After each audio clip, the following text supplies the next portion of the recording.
raha lasy anabavy malala ao amin'ny tompo ray aman-dreny ajaina manonona ny fiadanan' Jesosy Kristy tompo ho atsika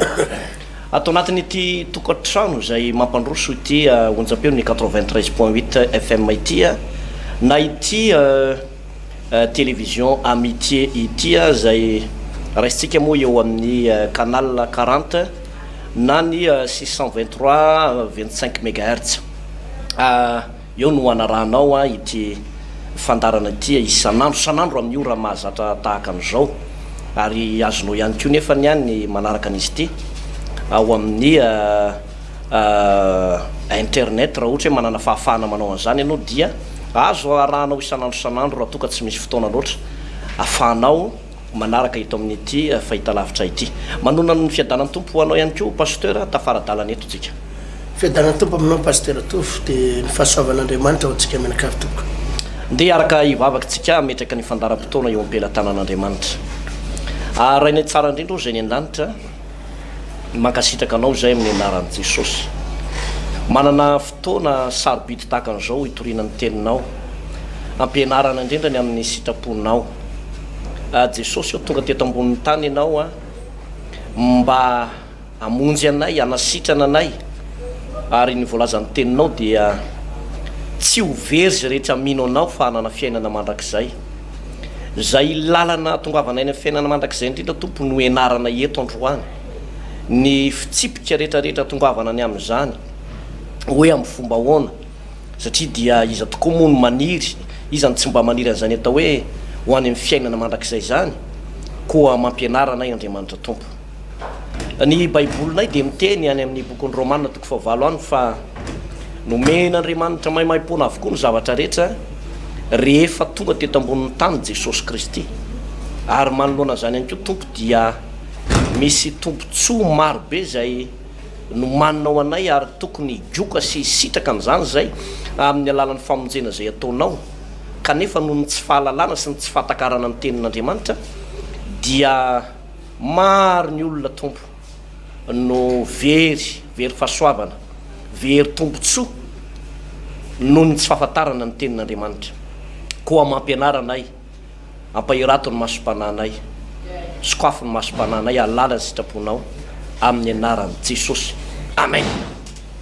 eny tompoko tonga dia lasika pasteur ho fitipitinika koa ny resaka teto tamin'ny farany tao amin'ny bokin'ny Genesisy toko fa 17 tsika dia ny amtinako azy eo amin'ny toko 17 ny 9:7 ny soratra masina hoe dia hoy Andriamanitra tamin'ny Abrahama fa ny aminao kosa dia hitandrona fanekeko ianao dia ianao sy ny taranaka ho mandimby anao hatramin'ny taranaka faramandimby ary izao no fanekeko ho amiko sy ho aminareo sy ny taranaka ho mandimby anao dia izay ho tandremanareo hofirana ny lehilahy rehetra eo aminareo dia hofirana ianareo ary ho famantarana ny fanekena ho amiko sy ho aminareo izany izay no votoatiny ty Genesisy toko 17 ty nanavozan'Andriamanitra indray ny fanekena tamin'ny Abrahama dia ny fanekena nataony teto dia ozy izy manao hoe tsy maintsy hofirana ianareo ny lehilahy eo aminareo moa zany mazava ho azy ny tsy maintsy forana tamin'izany fotoana zany ary izay famorana izay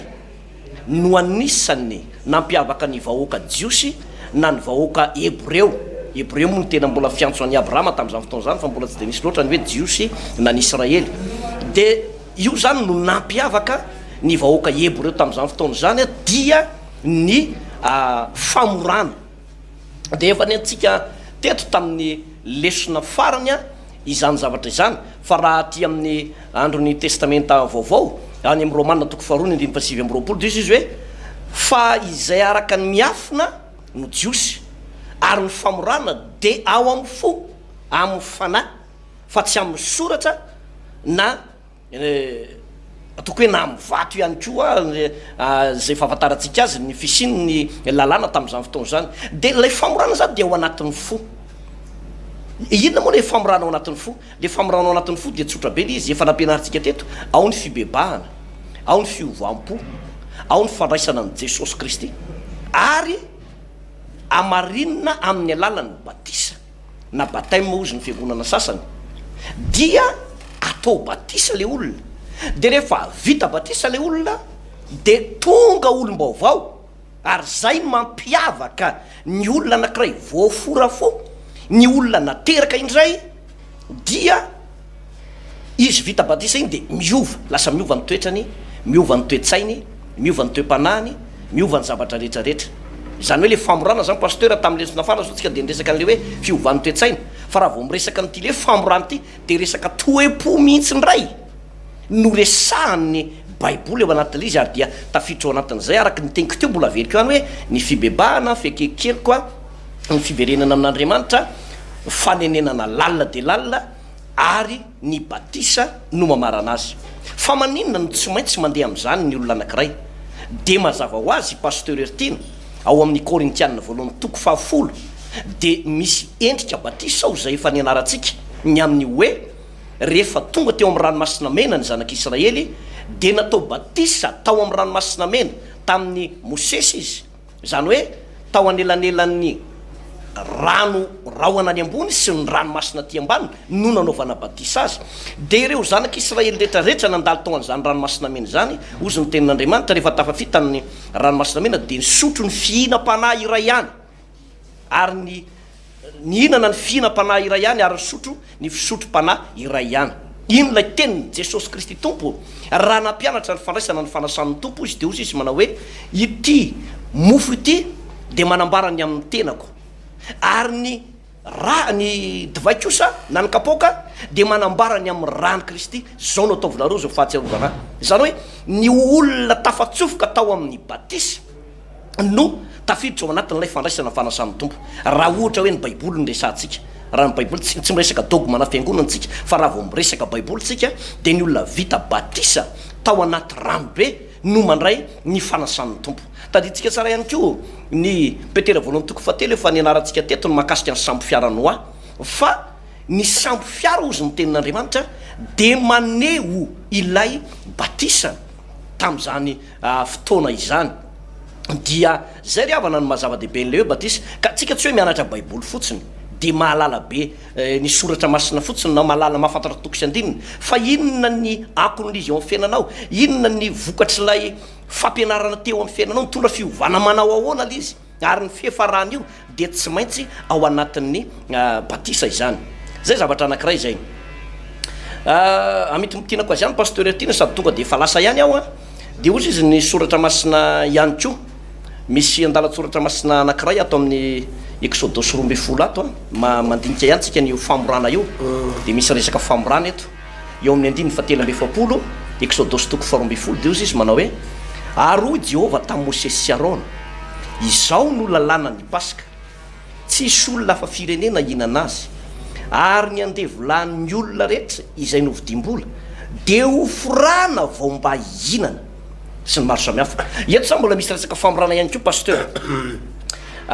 miresaka izy eto ny tantaran'ny Paska ny Paska moa ny tamin'ny andron'ny testamenta taloha de ambaran'ny soratra masina tsara fa fahatsiarovana ny voany zanak'Israely avy tao amin'ny tany Egipta fa ato amin'ny testamenta vaovao ndray ho an'ny olona voafora fosy fanahy de ozy izy ny Korintianina voalohany 5:7 manao hoe fa voavony Kristy Paska ho antsika koa diaoko sika anao mandry firaviravona tsy amin'ny masirasira ela na amin'ny masirasira lolopo fa amin'ny mofo tsy misy masirasira de ny fahadiovam-po sy ny fahamarinana zay zany le endriky le famorana tany amin'ny testamenta taloha ka iresaka n'ity famorana anankiray ity tsika pasteur satria zava-dehibe ekina ny lalam-pamonjena tokoa ny fahalalan'ny olona izany tenin'Andriamanitra izany pasteur Ertina ia zava-dehibe zay pasteur efa nisy fotoana ihany tokoa moa zany sy pasteur Alvarez teto andro vitsivitsy zay no niresaka momba n'izay atao hoe lalàna ny famorana zay pasteur de nidiran'ilay resaka atao hoe batisa ny fibebahana nampianatra lalina mahakasika an'izy io fa araky ny nambaranao tao dia sujet hafa mihitsy no raisitsika eto androany izay misy fandraisany ihany an'ilay famorana de tsy inona akory fa fanazavana an'ilay atao hoe Paska fanazavana an'ilay atao hoe Paska pasteur ny Paska dia andro manandanja tokoa eo amin'ny fiainany zanak'olombelona tsendriko tsara pasteur andro tena manana ny lanjany ary raha misy atao hoe andro lehibe anankitelo tokony hotsarovana ao anaty baiboly andro lehibe tena tokony hotsarovana anaty baiboly dia ny paska pentecoste ary dia le hoe fetin'ny tabernakely zay le izy pasteur le fitoerana amin'ny trano ratsakazo reo zany ny fety lehibe ao anaty baiboly tsisy ao anaty baiboly aloha zany pasteur ny hoe fakalazana ny iny izy ty ny hoe nahaterahan'ny-mpamonjy ohatra tsisy daty mazava ao dia tsy nasaina nakalazaina ihany koa izy io tsisy eo anaty baiboly ny hoe ny fety ohatra hoe namorana an' Jesosy tsisy ao zany hoe tamin'izao ny namorana azy dia akalazainy tsy ao anaty baiboly ihany koa na nitsanganany azy tsy natao nakalazana fa ny nahafatesany no natao hotsarovana pasteur dia tsy inona akory fa le paska io daty io zany dia daty manana ny lazany ary tena mavesa-danja mihitsy eo anatrehan'Andriamanitra tsy ndriko tsara zay pasteur ao amin'ny baiboly dia misy vanim-potoana isan-karazany manan-danja eo anatrehan'Andriamanitra tsy ndriko tsara pasteur manan-danja eo anatrehan'Andriamanitra vanim-potoana izay am'ireo vanim-potoana ireo no hanovan'Andriamanitra zavatra ngezabe ohatra voalohany misy andro manan-danja ao anatin'ny herinandro ohatra hoe le sabata azonao sabata fitsarana ozy izy dia ozy izy mivoalaza ny Genesisy tamin'ny andro fahafito no nitsaran'i Jehova tamin'ny asan-drehetra ary izany no nitahiny Jehova ny andro fahafito sy nanamasinany azy nitahiny Jehova andro miavaka zany ao anatin'ny herinandro fa ao anatin'ny volana ihany koa dia misy andro ray miavaka dia le hoe voalohambolana azanao andro manan-danja eo anatrehan'Andriamanitra koa voalohambolana tsinam-bolana na tsinam-bolana fa isa-taona koa dia misy andro manan-danja eo anatrehan'Andriamanitra isa-taona dia le hoe dia tsinona akory fa le paska pentecoste ary fetin'ny tabernakely reo zany pasteur ka iresaka paska zany tsika pasteur hoe avaiza moa zany no nevino paska io dia ahoana ny fomba nakalazana azy efa nidirana izy pasteur Alvarez teto ihany hoe paska zany pasteur zany dia andro anankiray nanavotan'Andriamanitra ny zanak'Israely Andriamanitra manko tsy manaonao foana Andriamanitra koa tsy manao zavatra tampotampoka pasteur fa tena misy daty précis tsara omeny hoe amin'izao jerentsika iny ny Exodus toko faharoa ambin'ny folo hoe hoy izy mitenena amin'ny andininy fahatelo andiny voalohany ary Jehova niteny tamin'ny Mose sy Arona teo amin'ny tany Egypta ka nanao hoe ity volana ity no voalohambolana ho anareo dia voalohambolana amin'ny taona ho anareo izy mitenena ianareo amin'ny fiangonana dia ny Israely rehetra dia tonga dia toiziko pasteur reny andiny fadimy zanak'ondry tsy misy kilema dia lahy izay ray taona no alainareo amin'ny ondry na amin'ny osy izy ary hotehirizinareo izy hatramin'ny andro faefatra ambin'ny folo amin'ity volante dia amono azy amin'ny ariva ny fiangonana dia ny Israely rehetra tena manana daty miperaperaka mihitsy Andriamanitra hoe amin'izao no amoahako anareo dia manaovanareo préparation tsara izao no ataonareo amin'ny andro faefatra ambin'ny folo amin'ity volana ity no aminonareo azy dia amin'ny andininy fafito ary analanareo ny raha ka atetehiny eo amin'ny tolam-baravarana roa sy amin'ny totom-baravarana ny trano izay hinanana azy dia hoanina amin'izany alina zany ny hena voatsatsika tamin'ny afo no hinanany azy mba mofo tsy misy masirasira sady ampiarahana amin'ny anana mangidy aza hanina manta na voandro amin'ny rano izy fa atsatsio amin'ny afo mba amin'ny lohany sy ny tongony ary ny fadiny ary aza sitinareo sisa ho tramarainy fa raha tahidiny sisa tsy lany ka tramarainy dia hodorana amin'ny afo sy nytoyany andiny fa raiky ambin'ny folo ary toy izao no ataonareo raha mihinana azy ny valahanareo dia voasikina ny kapanareo ho eo amin'ny tongotrareo ary ny tehinareo eny an-tananareo dia hoaninareo faingana izy fa pasika Jehova hoaninareo faingana izy fa pasika Jehova fa andiny faroamby folo fa andeha maka ny tany Egypte am'izany alina zany aho ka mono hatramin'ny olona ka hatramin'ny biby fiopy ary ny andriamanitry ny Egyptianina dia ho tsarako avokoa izao no Jehovah ary ny raha dia ho famantarana ho anareo eo amin'ny trano izay toeranareo ary raha mahita any raho dia andalo anareo ka tsy soloza handringana anareo raha melony tany Egypta ohatry hoe pastera ny vin'io paska io efa ny anarantsika amin'ny raha teto niaraka tamin'ny olona moa nanomboka hatrany amin'ny Adama sy Eva dia rehefa manao fanavotan'Andriamanitra dia tsy maintsy mila raha ary hoy izy eo amin'ny Hébreu 7:22 raha tsy misy raha latsaka dia tsy misy famelan-keloko tsy maintsy mifamatotra amina raha foana ny famonjena tsy maintsy mila raha vao misy fanavotana nanomboka hatrany amin'ny Genesis dia hatrany amin'ny Apocalypse dia misy an'izany tantara zany mila raha foana vao misy fanavotana ka ny zavatra nitranga teto zany rehefa andevon'ny zanak'Israely 700 taona dia tsy maintsy mila raha indraiky io anavotana azy tsy maintsy mila raha dia zao no nataon'Andriamanitra araky io tantara efa vakitsika amin'ny raha teo alaina le zanak'ondry eo amin'ny heritaona eo dia vonoina dia tatazana ny rahany dia iny rahany iny zany no atao eo any amin'ny tataom-baravarana sy ny tolam-baravarana dia iny no famantarana amin'ny fotoana io manko pasteur handalo ny anjelyn'ny Jehovah ary io anjelyn'ny Jehovah io le atao hoe anjely mpandringana dia andripaka ny olona ka zela matoretra manomboka amin'ny olombelona ka hatramin'ny biby fiompy dia tsy maintsy aringana fa izay misy an'io raha io dia ao no trano tsisy fandringanana ao no trano tsisy fandringanana dia zao no nanaovana azy le raha nalaina pasteur dia ho ataony tolam-baravarana fa le henany koa nalaina dia natsatsika ohatran'le manendy brochette reny zany manendy maskita reny zay le atao atsatsika atao ohatry reny dia iny no hoan'ny olona mandritsy ny alina dia ny Egyptianina rehetrarehetra zany tsy manam-pona inana inona fa ny zanak'Israely kosa etsy sady mihinana an'le paska io le fanavotana azy no le raha etsy amin'ny tolam-baravarana sy tataom-baravarana dia hoy Andriamanitra hoy izy hoe eo amin'ny 9:10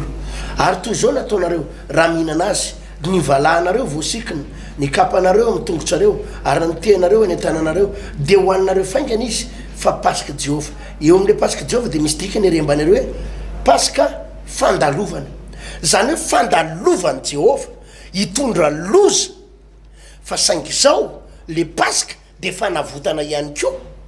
ho an'ny zanak'Israely zay aloha zany pasteur ny mahazava-dehibe an'io paska io ary natonga n'Andriamanitra ny teny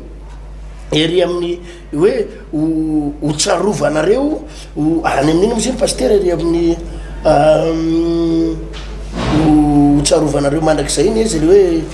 hoe ery amin'ny mba jerevy kely zay pasteur hoe tena eo amin'ny 9:10 ary hitandrina ny andro mofo tsy misy masirasira ianareo fa izany andro zany indrindra no nitondrako ny antokonareo nivoaka avy tany amin'ny tany Egypte dia ho tandremanareo zany hatramin'ny taranakareo faramandimby ho lalàna mandrakizay tena zava-dehibe tamin'Andriamanitra mihitsy zany pasteur io fotoana fanavotana io ary tena tonga n'Andriamanitra hoe ho tsarovanareo ho tandremanareo ho lalàna mandrakizay ka ireo olona zay mitsofoka hatramin'ny androany mitsofoka ao anatin'izay fahatsiarovana ny paska zay pasteur hatramin'ny androany mitsofoka ao anatin'izay hoe fahatsiarovana ny fanavotana zay natao tamin'izay dia misy fahasoavana raisin'le olona foana isaky nitsofoka ao anatin'ny paska izy ka mahatsiaro an'le paska dia misy fahasoavana raisiny satria io no didin'Andriamanitra tsy amin'io indray mandeha io ihany tsy ho heritaona ihany tsy ho zato taona ihany fa mandra-pahafatinareo mandrakizay dia ho tsarovanareo io lalàna ny paska io pasteur tofo mitondra fahasoavana amin'le olona izy io ho tsarovana mandrakizay le izy pasteur tiana ary ny sary aseho an'ireny zavatra reny moa reny le voalazan'ny tenin'Andriamanitra hoe aloko ny zavatra ho avy le tao amin'ny testamenta taloha dia Kristy mihitsy ny tena maneho an'lay paska satria iozy ny ten'andriamanitra ny mijaona toko voalohany andinaka sivy amby-roapolo manao hoe indro ny zanak'ondron'andriamanitra izay manaisotra ny fahotany zao tontolo zao. Miresaka n'le raha ianao teo dia ho ihany koa ny petera voalohany toko voalohany andiny valam-bifolo sy ny manaraka hoe itsika dia novidiana navotana tamin'ny rano Kristy de ilay rano zanak'ondry tsy misy kilema ary tsy misy pentipentina zay fantatra tramin'ny anorenana zao tontolo zao de fa teo zany rano Kristy zany zany hoe efa vitan'Andriamanitra mihitsy zany ny planina ny famonjena ny olona rehetrarehetra. Fa izao izy io pasteur rehefa nanao ny famonjena Andriamanitra dia ara-potoana tsara mihitsy ny famonjenany sady tsy tara izy any tsy lasa loha fa tena hoe ara-potoana tahaka ny ahenonao amin'ity fandarana sy jerenao amin'ity fandarana ity raha manaiky ovonjena ianao de ara-potoana mihitsy namonjena Andriamanitra anao. Misy matsolona pasteur ertina tara fotoana taran'ilay famondrapon'Andriamanitra zany hoe efa nandritra ny 30 taona na 70 taona na 50 taona izy nanompo sampy de mieritreritry izy hoe rehefa marary mafy de ao anatin'ny adiny roa na adiny telo ao alohan'ny hafatesany zay vao miantso mpitondra fivavahana hoe atsovy mpitondra fivavahana anao sakramenta farany ampihinana mofo sy divay ho azy satria izy tena zao de mena mofo sy divay ao de miantso an'i Kristy ao de zay le mahatonga le hoe tara fotoana le olona eritreretinao hoe raha 70 taona ianao nanompo sampy 50 taona ianao lany fotoana tao anatin'ny fahotana sy ny fijangajangana niantso anao Andriamanitra fa ianao tsy namaly de ho rariny ve raha ohatra ka efadiny roa nandroa andro nataoko hoe herinandro alohan'ny hafatesana vao iantso an'Andriamanitra efa tary zany re olona tena tary zany fa izao vanim-potoana ianaonao an'ity fandaran'ity zao ny fotoana an'Andriamanitra tsara indrindra. Jesosy Kristy tompony atonao teo ambony azy fijaliana de ara-potoana tsara mihitsy. Ozy izy volazany tenin'Andriamanitra mianatra boky ny Genesisy atao ny Genesisy toko voalohany ny andininy fa 4 de izy hoe ary Andriamanitra nanao hoe misy fanazavana iny amin'ny abakabaky ny lanitra ampisaraka ny andro sy ny alina ary aoka ho famantarana sy ho fotoana ary ho andro sy taona ireo. Jereo tsara pasteur fa rehefa namoron'Andriamanitra tao amin'ny Genesisy toko voalohany de teo amin'ny andro fahaefatra de napetrak'Andriamanitra tsara mihitsy ny volana sy ny masoandro mba hamantarana ny fotoana hamantarana n'le fotoana zany. Ina moa tiako lazaina ao anatin'izany tiako lazaina de ity lay fotoanan'ny Paska izay voasoratra lay Exodus toko 12 vakino teo na ny Levitikos toko 7 manao hoe ny andro fa-efatra amby folo amin'ny volana voalohany na ny volana Nisana na ny volana Abiba de Paska Jehova tena Paska Jehova. Ahoana ny fomba hamantarana an'izy io pasteur Ertina? Ny fomba hamantarana an'izy io de zavatra tsotra be io tsotra be satria zay ny fanontaniana mipetraka le hoe inona le date précis an'le Paska rovina ny calendrier ampiasantsika nefa calendrier grégorien sy ny sisa de zavatra tsotra be le izy ny hamantarana ny volana voalohany ara-baiboly ny volana Nisana na ny volana Abiba dia eo anelanelany ny tsinam-bolana eo anelanelany volana Marsa sy ny Avril ka am'ty taona ty izy pasteur dia ny fahavalo-ambin'ny ny volana Marsa zany hoe tsika ny misy moa ny malagasy sasatsasany tsy ny vahoaka malagasy rehetra fa ny sasatsasany de mankalaza ny atao hoe taom-baovao malagasy mankalaza ny taom-baovao malagasy de mifanotona ao anatin'le fankalazana ny taom-baovao malagasy mihitsy ny tsinam-bolana amin'ny volana Abiba na ny volana Nisana amin'ity taona 2018 le tsinam-bolana le hoe tsinam-bolana de le maizim-bolana na le hoe voloham-bolana ihany koa voloham-bolana le voloham-bolana de raha amin'io 18 io zany tsika ny manisa 18 tsika manisa ny andro voalohany de mitontona any amin'ny faraky amby 30 ny volana Marsa ny andro fa-efatra amby folo amin'ny volana Nisana na ny volana Abiba de io andro fa-efatra amby folo ny volana Nisana io no nankalazany ny zanak'Israely ny fivoahana izy ireo avy tany amin'ny tany Egipta. Fa izao koa nefany ny andro fa-efatra amby folo ny volana Nisana no andro nankalazany Jesosy Kristy tompon'ny Paska farany tao anatin'ny baiboly andro ariva io fa io andro ihany koa fa amin'ny andro atoandro indray pasteur Ertina dia teo ambony azy fijaliana Jesosy Kristy tompo andro faefatra amby folo ny volana Nisanina ihany koa io no nahafatesany Jesosy Kristy tompo teo ambony azy fijaliana. Izany hoe am'ty andro am'ty taona 2018 ty dia ny sabotsy na ny sabata fa 1 ny volana Marsa no andro zay voatendrin'ny Jehova na voatendrin'ny tenin'Andriamanitra ankalazana zay paska lehibe zay am'ty taona 2018 ity. Ny araka ny teninao teo pasteur dia mazava be le teninao teo hoe mahagaga tokoa fa ny andro niverenan'i Jesosy Kristy tompo tsy nampahafantarany hoe ankalazao fa am'izao ano avy. Ny andro nitsanganany zava-dehibe satria raha tsy nitsangana tamin'ny maty ny tompo dia foana ny finoantsika ary tsisy ninina ny famonjenantsika raha tsy nitsangana tamin'ny maty Jesosy fa tsy dia tsy nasain'ny baiboly ho ankalazaina loatra. Ny andro naterahany zay tena andro sarobidy be mihitsy zany hoe naterahan'ny mpamonjy fa raha tsy teraka amin'ny mpamonjy tsisy ninina nitranga fa saingy zao tsy hita ao anatin'ny baiboly koa izy ary tsy nitenen'ny baiboly hoe ankalazao ny andro naterahany. Ny fahagagana nataony tamin'ilay vehivavy marary 12 taona sy ilay namoahany démonie tamin'ilay kisoro arivo na ireo fananganana ny Lazarosy tamin'ny maty dia tsy nasainy notsarovana loatra hoe tsarovo reto fa ngeza be loatra reto fahagagana nataoko reto tsy dia niteny an'izay loatra izy ao anatin'ny baiboly fa nitenina zavatra lehibe ato anatin'ny baiboly dia ozy izy Jesosy manao hoe zao no ataonareo fahatsiarovana. Mba ovakitsika kely anie zay tenin'Andriamanitra zay ato amin'ny filazantsarany liko toko 2:20 dia zao nivaky ny teny mahakasika indrindra zay tenin'i Jesosy Kristy tompo izay. Liko toko 2:20 dia eo amin'ny andininy fa 4:10 ary no nitonga ny fotoana dia nipetraka inana izy mba amin'ny apôstôly ary hoy izy taminy naniry koa raha naniry iara-mihinana ity pasika ty aminareo dia mbola tsy mijaly aho fa lazaiko aminareo fa tsy mba hinana izany ntsony aho mba ara-pahatanteraka izany ao amin'ny fanjakan'ny lanitra fanjakan'Andriamanitra. Ary nandrainkapoka izy dia nisaotra ka nanao hoe raiso ity kazarao aminareo fa lazaiko aminareo fa hatramin'izao dia tsy hisotro ny vokatry ny voaloboka intsony aho mandra-pahatonga ny fanjakan'Andriamanitra. Ary nandray ny mofo izy ary efa nisaotra dia novakiny ka natolony azy sady nataony hoe ity no tenako zay omena ho anareo izao nataovinareo ho fahatsiarovana. Ary arak'izany koa ny kapoka rehefa vita ny sakafo dia ozy ity kapoka ity no fanekena vaovao ianao tsara fanekena vaovao amin'ny rako izay ahidina ho anareo.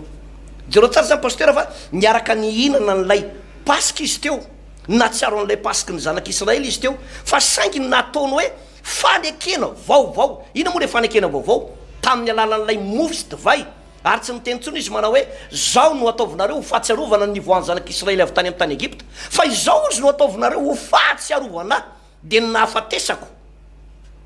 ny amin'ny tenan'ny Kristy zay nompitehany sy ny raha zay nalatsaka manambara ny amin'ny fahatsiarovana n'ilay nahafatesan'i Jesosy Kristy tompo. Ary zay indrindra riavana amin'ty taona 2018 dia anisan'ny fankalazana anniversaire lehibe indrindra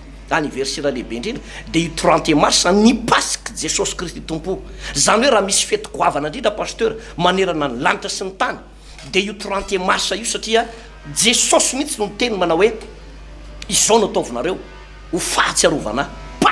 pasika an' Jesosy Kristy voavony Kristy pasika ho antsika ka ho an'ny olona rehetra zay nandray ny famonjena zay rehetrarehetra tena hoe mila famonjena zay mbola manam-pofinaina dia eto sady zany dia miteny manao hoe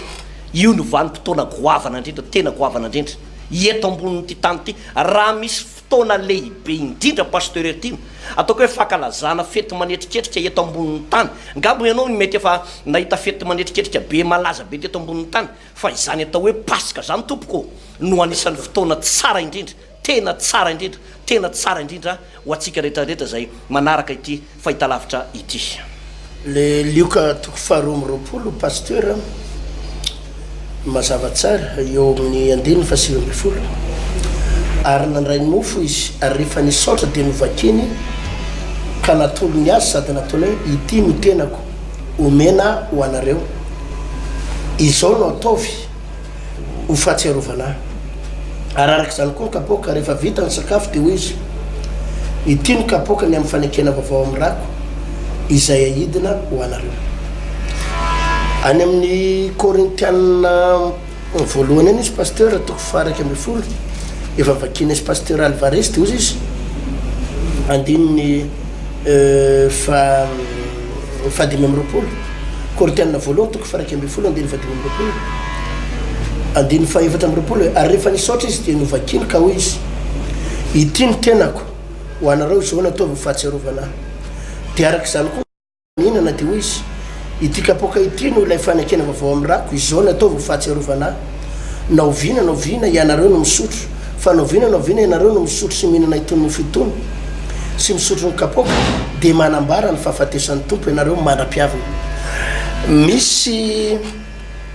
fomba anankiroa pasteur afahana mahatsiaro any Paska io. Dia lay fomba ray voalohany dia le itsika isaky ny mihinana fandraisana fanasan'ny tompo ireny dia efa manao Paska ireny. Iny zany lay fahatsiarovana ny nafatesan'ny tompo ka amin'ny fotoana zany misy zanak'Andriamanitra mandray fanasan'ny tompo na isan'andro ary azo atao tsara ny mandray fanasan'ny tompo isan'andro isan'andro pasteur dia mahatsiaro foana ilay nafatesan'ny tompo. Iny le isan'andro na mety isam-bolana na mety isan-kerinandro ny anaovana an'iny tsy diso iny fakalazana ray zay pasteur ary fahatsiarovana ray zay fahatsiarovana zay. Fa ity le indray mandeha isa-taona ity tena fety mihitsy sady fahatsiarovana izy io pasteur no fety be mihitsy. Ny fandraisana fanasan'ny tompo anapiko kely anao pasteur, ny fandraisana ny fanasan'ny tompo ataontsika isan'andro na isam-bolana dia fahatsiarovana ny nafatesan'ny tompo. Fa lay Paska isa-taona dia fahatsiarovana ny andro nafatesan'ny tompo. Zay le sy tena hoe anniversaire mihitsy zany hoe taona anankiray andro anankiray ao anatin'ny taona volana anankiray ao anatin'ny taona entina mankalaza le nafatesana. Marina zay le fahatsiarovana nafatesan'ny tompo le isan'andro isan'andro mihinana reny fa ity fahatsiarovana ny andro nafatesana le indray mandeha isa-taona. Ary araky le nambarantsika teo ny pasteur hoe ny tompo manana ny fotoanany foana misy fotoana ny indray mandeha isan-kerinandro natokana azanao ho anazy, misy fotoana indray mandeha isam-bolana natokana ho azy, ary misy fotoana indray mandeha isa-taona natokana ho azy. Ka le Paska zao tafiditra ao anatin'ilay indray mandeha isa-taona andro lehibe isa-taona. Dia amafisiko an'le teninao tao moa zany izy io zany raha azoko tsara zany pasteur le fanazavana nomenao dia zao io le satria io zao no anisany fantanina miperaka mako zay pasteur le hoe inona ny date précis nahafatesan'i Jesosy, inona ny fotoana tena nahafatesan'i Jesosy. Zay manko tena nisan'ny mampalasa saina ny olona satria na dia ny fankalazan'ny olona an'le Paska aza pasteur misy midécalage kely misy décalage kely satria zao ny Paska ny olona raha tsy diso 1er avril 1er avril izy iny 1er avril sa 6 1er ay fa inona le manomboka le 31 1er avril ary izy 1er avril ny Paska amin'ny calendrier amin'ny calendrier fa le fa ty 31 dia ny zavatra hita zany pasteur eto dia meny tsara le daty eto araky le nambaranao teo hoe ny anamafisaka kely le fanazavana fotsiny ny fiandohan'ny volana iray pasteur. Ny atsika mako zao ny fiandohan'ny volana dia hoe 1er janvier 1er février 1er mars zany ny fiandohan'ny volantsika dia manaraka an'izay. Fa ny atao anaty baiboly tsy zay ny fiandohan'ny volana fa ny fiandohan'ny volana le maizim-bolana iny azonao le maizim-bolana iny ny fiandohan'ny volana izany rehefa maizina ny volana. Dia le fiandohan'ny volana io zany le 31 izy io zany araka le nambarana teo le 31 mars no boribory tsara iny volana iny maintimainty be azavady fa tsy boribory mazava 18 mars 18 mars izy 18 mars ay azavady 18 mars. Dia ka araky ozy izy atao amin'ity exodus 12 iverenao kely izy pasteur azavady fa iverenao kanazavana kely manko le izy hoy izy eo amin'ny andininy fahadimy zanak'ondry tsy misy kilema de la izay ray taona no alainareo amin'ondry na amin'io sisy ary hoterizinareo izy hatramin'ny andro fa 710 am'ty volana ity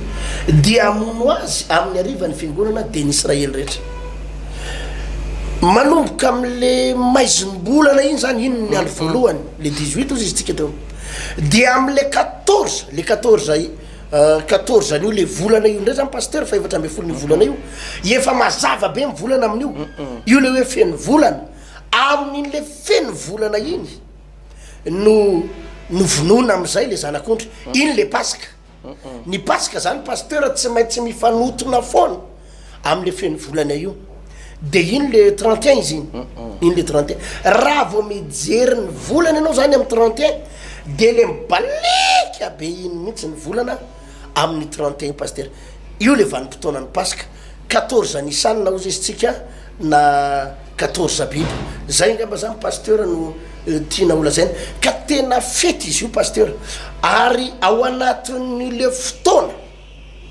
indray andro ao anatin'ny taona iray io matoa Andriamanitra nanindry pasteur hoe tsarovy io ankalazao io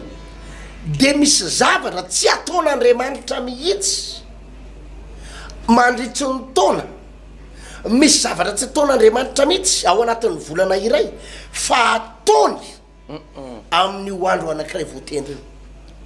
io zay no mahazava-dehibe Andriamanitra tsy miaingitsaingitra tsy hoe manao kilalao Andriamanitra tsy hoe mila voatsiary Andriamanitra fa matoa izy ny teny hoe tsarovy io de raha tadidinao ny pasteur misy mpanjaka maromaro anatin'ny baiboly ao ry Ezekia ry Solomon natsiaro an'izay vanim-potoana ny paska zay fa fahasoavana be daholy no mitsofoka ao anatin'ireo mpanompon'Andriamanitra ireo rehefa avy mankalaza ny fety ny paska io enonao hoe misy dingana vaovao indray ary misy fanavaozam-pana lehibe aorinan'le paska pasteur to tena marina zay pasteur mafisako ela zay teninao zay de izao Andriamanitra dia mitany olona foana isan'andro isan'andro ary mamangy izy misy famangin'Andriamanitra tokoa ohatra hoe ny fotoam-bavaka isan-kerinandro na ny fotoam-bavaka isan'andro isan'andro na ny fotoam-bavaka isaky ny voaloham-bolana fa amin'ny vanim-potoana ny paska isan-taona tahaka an'izao de misy famangin'Andriamanitra spesial tahaka n'ilay nresantsika teo zao novangin'Andriamanitra manokana i Mosesy sy ny zanak'Israely ivoaka avy tao amin'ny tany Egypta ankalazany paska tamin'ny fotoana io de io no andro ny voahany zareo tao amin'ny tany Egypta fa io koa no loza faratampony sy mahatsiravina indrindra ho an'ny fahavalo de ho an'ny Egyptiana tamin'izany fotoana zany ary nahatonga ny Farao tsy maintsy andefa ny zanak'Israely na tiany na tsy tiany de ohatran'izany ihany koa tamin'ny fankalazany tamin'i Jesosy Kristy tompo marina fa maty ny tompo fa tamin'ny fotoana io ihany koa no anisany nanaovan'Andriamanitra fahagagana lehibe de jereo tsara ny vao maty Jesosy de io izy ny ten'Andriamanitra hoe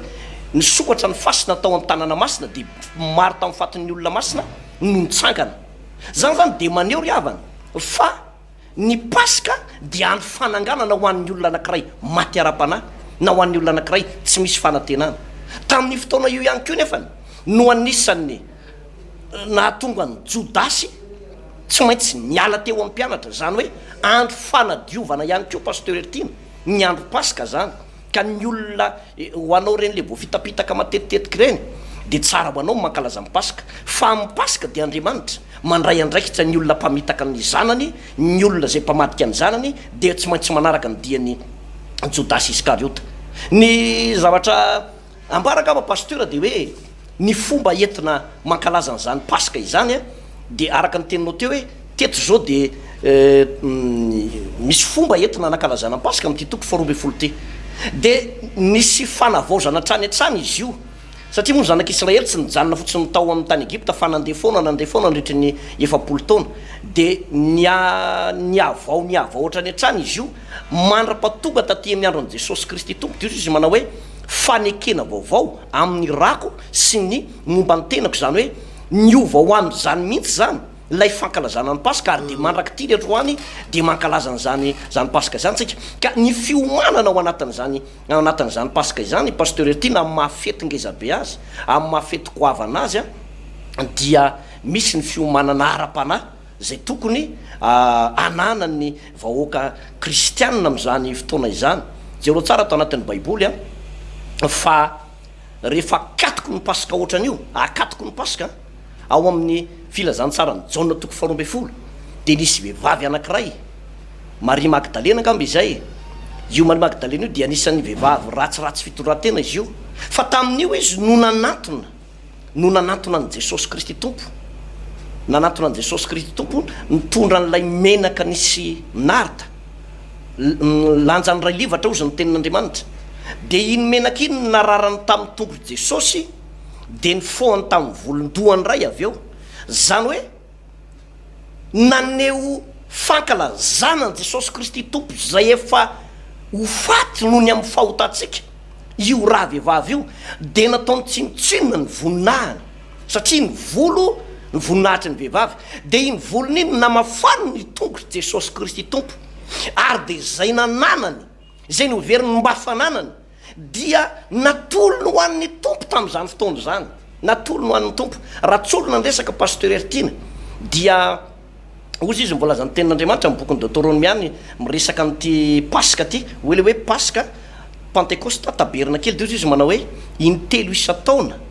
no miseho eo anatrehan'i Jehovah ny lehilahy rehetra voafora tamin'izany fotoana zany de ozy izy manao hoe ary ao koa tsy iseho foana tsy mitondra fanatitra eo anatrehako amin'ny paska sy amin'ny taberina kely sy amin'io fetin'ny Pentecoste io zay zany le tena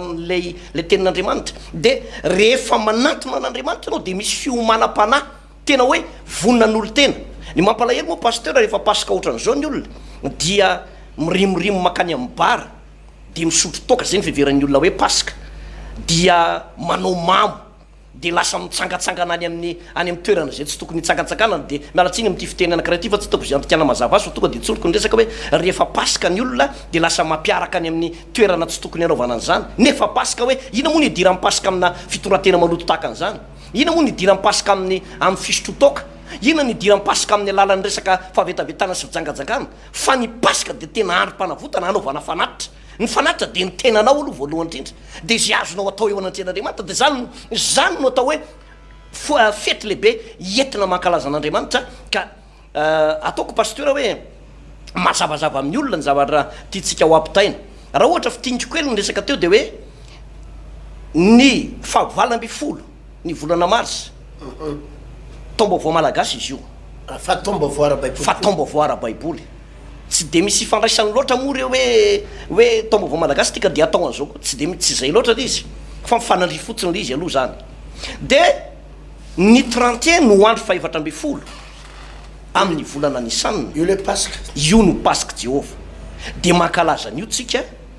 amin'ity taona ity fety ngezabe io tena fety ngezabe io raha ny lalàna ty amin'ny testameta taloha de ny olona rehetra tsy maintsy mankalaza amin'ny paska rehefa hoe zanak'Israely pasteur ertina zava-dehibe anga am'izay aloha pasteur fa dia ho faranantsika amin'ny rahalahy ny resaka aloha vavakatsika dia samy ho tratrany ho andro malaza io pasteur ho tratrany ho andro malaza mahafinaritra be io tsika menaka fivavakatsika makasiraka tompo raha afaka nanazavazava izay paska izay zay androany andro lehibe tokoa zay nanavotana ho anay nandatsahana ny rano teo ambony azo fijaliana ataoko tompo fa ny olombovonjy rehetra de hifaly satria voavonjy nandatsahanao ny ranao nanavotana anay makasitraka raha io ireto mpanaraka ny fandarana ary sy mpijery reto de ho tahinao manokany ho maro am'ireno andray fahasoavana sy fitahina ary ho maro am'ireno igioka fahasambarana miaraka aminao satria tia anay ianao amin'ny anaran'i Jesosy ho tahinao ny zany fandarana zany ary reto mpijery reto de hanana anjara fahasoavana manokany tondra mambavaka mba ho tratrany fotoana lehibe io tompo ireto vahoaka ireto hiara-paly andray fahasoavana miaraka amin'ny anaranao Jesosy Kristy tompo amen eny tompoko zay ny fandaratsika mety misy amitsika mbola tsy nazo an'izany resaka zany mbola ho averina ihany ty fandarana ty sy somary lalindalina kely raha vao miresaka momba zany atao hoe paska zany indrindraindrindra hoe misy resaka daty zay mbola mety vaovao amin'ny sofinao kanefany a aza atao ataoko hoe mandriraka anao zany fa antoko ny famonjena ho atsika ny fahafantarana n'izany fahamarinana izany tahin'Andriamanitra tompoko veloma tompoko